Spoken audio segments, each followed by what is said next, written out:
Hello everyone, welcome to Rome Tech. Today we will be discussing how to set a charge limit on your iPhone.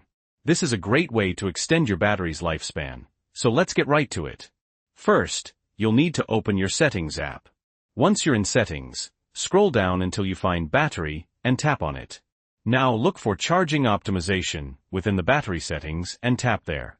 You'll see a few different options. The option we're focusing on today is 80% limit. Selecting this will prevent your iPhone from charging past 80%. When it reaches 80%, it will simply maintain that charge level until you unplug it.